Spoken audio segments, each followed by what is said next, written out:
কালকে আমার ছোট ভাই হজ করতে গেছে, কালকে জুবায়ের হজ করতে যাচ্ছে, ওখানে ঝামেলা হচ্ছে, মারামারি হয়েছে, মিলাদুন নবী করতে দেবে না, বুঝতে পারছেন? শয়তান লেগেছে, হুজুর পাকের ইজ্জতের কথা, মারামারি, বিশাল মারামারি হয়েছে।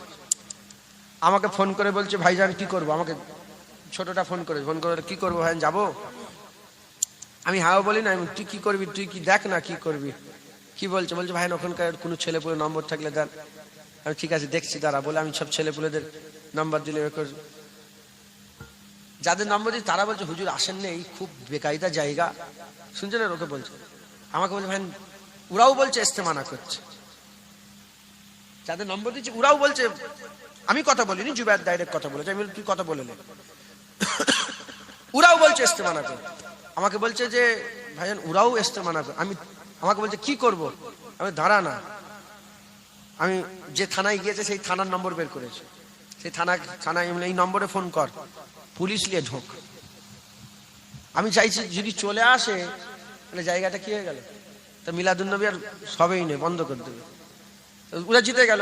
আমি চাইছি যে ঢোক পুলিশ। আমি বললাম অমুক জায়গায় ফোন করো, বলছে আমাকে বলছে ছোটটা বলছে যে ফোন করে ছোট হবো এরকম, আমি রবির জন্য ফোন কর না, ফোন করেছে, ফোন করে এবার বলে ঠিক আছে হুজুর আসেন আমরা আছি।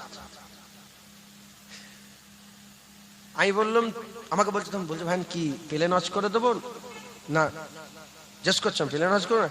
আমি বললাম যত রকমের কথা আছে হুজুরের মহব্বতে সব বলবি, আল্লাহর কসম বলবি, সব বলবি, আর যদি মারও খাস হুজুর পাকের মহব্বতে মার খেলেও ইজ্জত।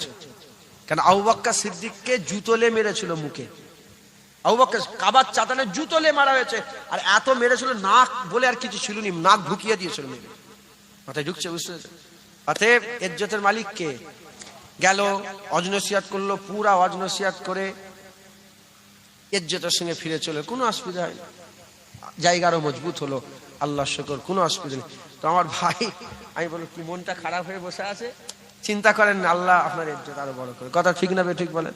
হ্যাঁ ইনশাল্লাহ, ও যে বদমাইশি করেছে আল্লাহ বিচার করেন, কথা ঠিক না? বিদায় নিলাম, কেউ উঠাউঠি করবেন না ভাই, অল্প সময় দু এক কথা বলে বিদায় নিয়ে চলে। আপনি তাবারুক করেছেন তো, তাবারুক খেয়ে যাবেন। আসসালামু আলাইকুম।